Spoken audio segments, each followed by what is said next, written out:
Selamat sore, salam sejahtera dan salam sehat selalu. Perkenalkan, nama saya Cecilia Paulina Syanipar, SPD MSI, MMED. Berikut ini saya akan menjelaskan perangkat pembelajaran yang digunakan dalam salah satu mata kuliah yang saya ampu, yaitu Desain Pembelajaran Pendidikan Keagamaan Katolik di Sekolah. Berikut saya akan men-share screen. Ini adalah rencana pembelajaran semester untuk mata kuliah Desain Pembelajaran Pendidikan Keagamaan Katolik di Sekolah. Capaian pembelajaran lulusan yang dibebankan pada mata kuliah antara lain CPS 9, CPKU 3, CPKK 1, CPP 2, CPP 7, dan CPP 10. Dengan capaian pembelajaran mata kuliah antara lain 1. Menjelaskan pengertian, karakteristik, model-model, landasan psikologi, dan komponen-komponen desain pembelajaran. 2. Terampil menyusun desain pembelajaran pendidikan keagamaan Katolik berbasis ilmu pengetahuan teknologi dan seni di sekolah sesuai dengan situasi peserta didik. 3. Melakukan sikap peduli dan bertanggung jawab dalam menyusun desain pembelajaran pendidikan keagamaan Katolik. Dengan sub CPMK 1, antara lain menjelaskan pengertian karakteristik dan model desain pembelajaran. 2. Menjelaskan landasan psikologi desain pembelajaran. 3. Menjelaskan komponen-komponen desain pembelajaran. 4. Mengidentifikasi kebutuhan pembelajaran. 5. Mengidentifikasi karakteristik peserta didik. 6. Menganalisis pembelajaran. 7. Merumuskan tujuan pembelajaran. 8. Mengembangkan bahan pembelajaran. 9. Mengembangkan media pembelajaran. 10. Mengembangkan strategi pembelajaran dan rencana pelaksanaan pembelajaran. 11. Mengembangkan instrumen penilaian. Dan 12. Mengembangkan evaluasi pembelajaran. Deskripsi singkat mata kuliah. Mata kuliah ini bermaksud mengajak mahasiswa untuk memahami dan mengembangkan desain pembelajaran secara kreatif dan efektif sesuai dengan situasi peserta didik melalui tahapan memahami konsep, model-model, komponen-komponen desain pembelajaran, dan berdasarkan pemahaman tersebut, selanjutnya mahasiswa diajak untuk menyusun desain pembelajaran dengan materi pokok pembelajaran yang relevan sebagai hasil belajar pada akhir semester.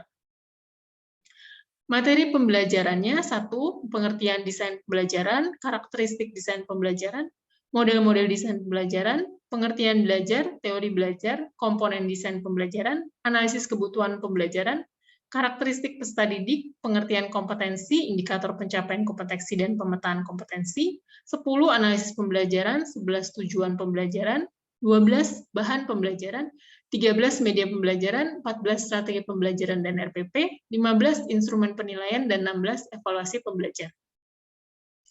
Buku-buku yang digunakan antara lain Winkel, WS, Psikologi Pengajaran, Wina Sanjaya, Perencanaan dan Desain Sistem Pembelajaran, Muhammad Yaumi, Prinsip-prinsip Desain Pembelajaran, Abidin Yunus, Desain Sistem Pembelajaran dalam Konteks Kurikulum 13, Yamin Martinez, Desain Pembelajaran Basis Tingkat Satuan Pendidikan, Yani Novan Ardi, Desain Pembelajaran Pendidikan, Dahar Ratna Willis, Teori Belajar dan Pembelajaran, Briggs Lexley, Instructional Design, kemudian buku pendukung, Muhammad Fatur Rahman, Model-model Pembelajaran Inovatif, Madya Utama, Menjadi Katekis Handal Zaman Sekarang, Desain Pembelajaran Basis Pendidikan Karakter, dan Desain Pembelajaran Basis TK.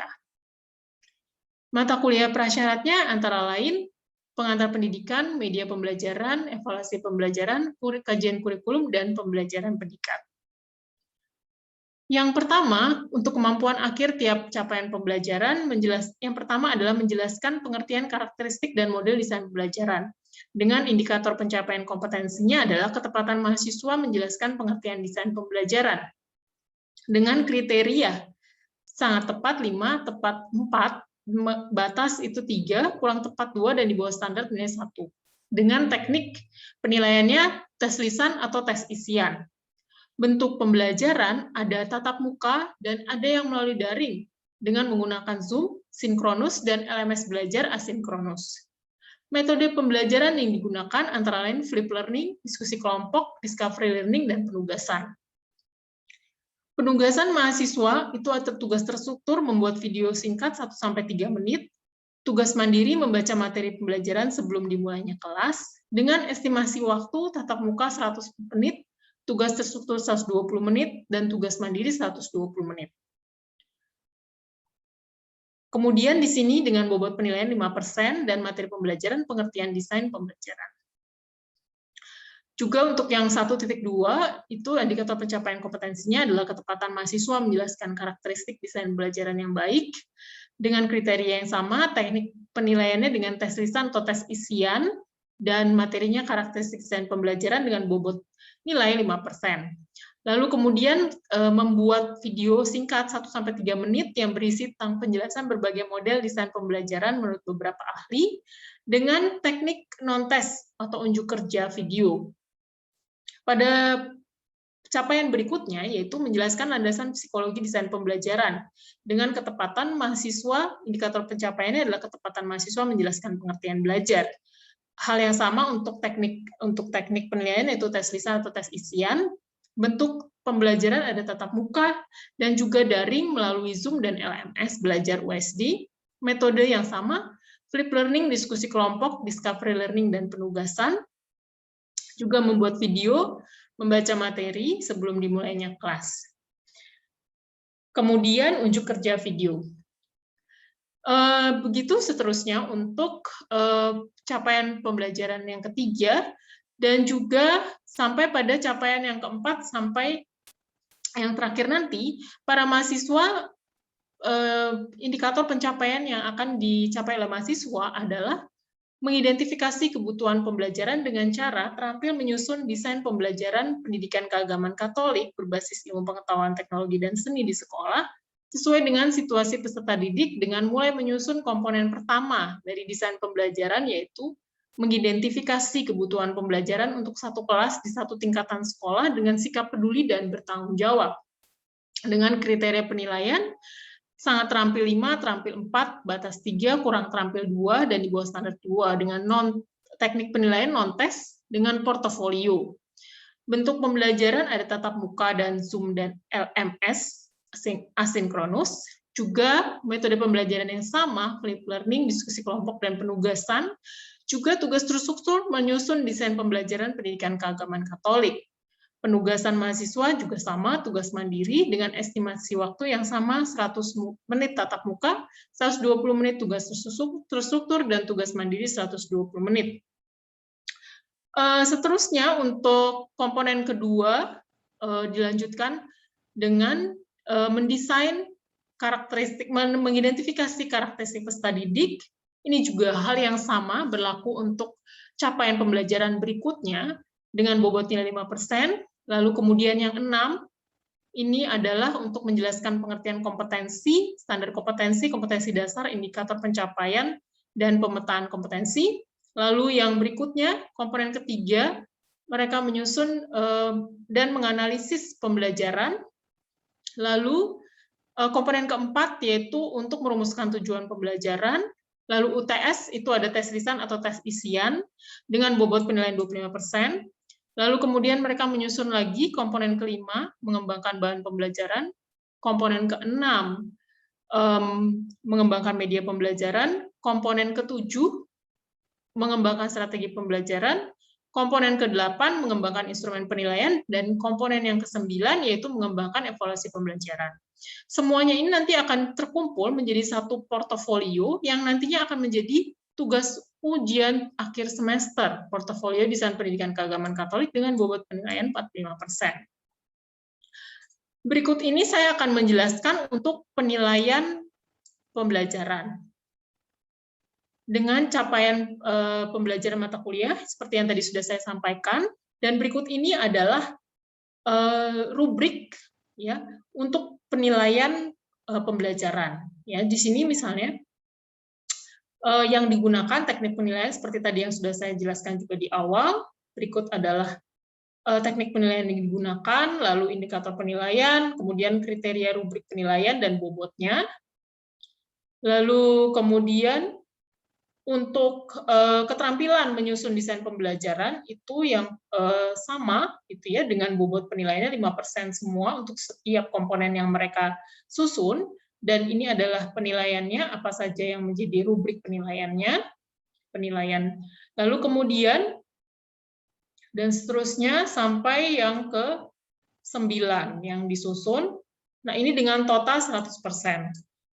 Kemudian untuk blueprint tes uraian adalah sebagai berikut. Untuk tes lisan atau tes isian, ini adalah rubriknya, indikator penilaiannya seperti ini, lalu jenjang kemampuan untuk taksonomi Bloom-nya itu C2 dengan bobot seperti ini 5%, lalu totalnya 25% untuk UTS-nya. Nah, ini adalah contoh soal tes lisan dan tes isian dengan pendoman penskoran sebagai berikut. Lalu rubrik penilaiannya adalah sebagai berikut. Ya, 5, 4, 3, 2, 1 dengan kriteria sebagai berikut. Nanti menggunakan penilaian ini. Lalu contoh penilaian non-tes, unjuk kerja dan portofolio. Itu ada 3 soal, misalnya dengan membuat video singkat 1-3 menit. Lalu membuat desain pembelajaran yang berbasis teks sesuai dengan situasi peserta dengan menyusun 9 komponen desain pembelajaran. Tadi sudah saya jelaskan juga. Untuk pendoman penskoran non-tes unjuk kerja ada sebagai berikut. Nah, ini adalah rubriknya. Ini juga non-tes portofolio itu penilaiannya sebagai berikut dengan rubrik seperti ini. Ya. Jadi ada semua untuk kognitif, afeksi, dan psikomotoriknya semua pendapat penilaian dengan rubrik sebagai berikut. Lalu yang terakhir saya akan menjelaskan kontrak perkuliahan. Manfaat mata kuliah adalah bermanfaat untuk mempersiapkan para mahasiswa untuk menjadi guru yang profesional dengan mampu menyusun perangkat pembelajaran dengan lengkap, rinci, dan sesuai dengan kaidah pembelajaran.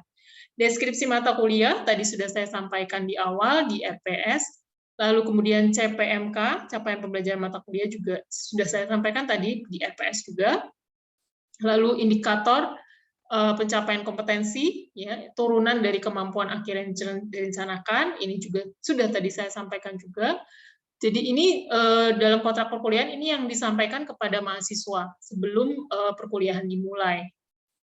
Ya, di sini ada apa saja yang akan dicapai oleh mereka. Lalu sampai ke pertemuan yang paling terakhir, ini dijelaskan semua di sini dengan organisasi materi sebagai berikut. Mereka mulai dari bawah CPMK 1, 2 sampai ke pengetahuan yang paling akhir di sini bisa mencapai yang 1, 2, dan 3 ini. Ya. Kemudian materi tadi juga sudah saya sampaikan, ini adalah materi-materi yang digunakan nantinya dalam perkuliahan. Kemudian bahan bacaan tadi juga sudah saya sampaikan. Strategi perkuliahan juga sama tadi dengan flip learning, diskusi kelompok, presentasi, discovery learning, ceramah, dan penugasan. Dengan tugas-tugas sebagai berikut, video singkat, menyusun desain pembelajaran. Lalu tugasnya, persentasenya ada sebagai berikut, tugas 1 15%, tugas 2 15%, tugas UTS 25%, dan UAS 45%. Jadwal perkuliahan adalah sebagai berikut, ini masih berlangsung saat ini, karena ini pada semester gasal 2021-2022. Seperti ini, dari mulai 26 Agustus, lalu kemudian kemarin kita juga sudah UTS, dan sekarang kita sudah memasuki hampir ke strategi pembelajaran ya, di tanggal ini. Ya. Nah, di dalam perkuliahan saya juga berusaha untuk bagaimana mengutamakan peserta didik begitu ya, untuk student centered learning, di mana saya menginginkan agar mahasiswa itu mampu belajar begitu sesuai dengan apa gitu ya yang menjadi keinginan mereka, apa yang mereka kompetensi apa yang ingin mereka capai begitu ya, sehingga ini bisa tercapai melalui metode-metode yang saya sampaikan tadi ya, ada flip learning, gitu, discovery learning. Jadi utamanya adalah para mahasiswa itu sungguh-sungguh belajar, gitu ya. Jadi bukan dosennya saja yang memberikan materi, melainkan dari siswanya sendiri yang memulai dan belajar lebih dulu, gitu. Nah, mudah-mudahan ini bisa menjelaskan perangkat pembelajaran yang saya gunakan dalam mata kuliah desain pembelajaran pendidikan keagamaan Katolik di sekolah. Terima kasih.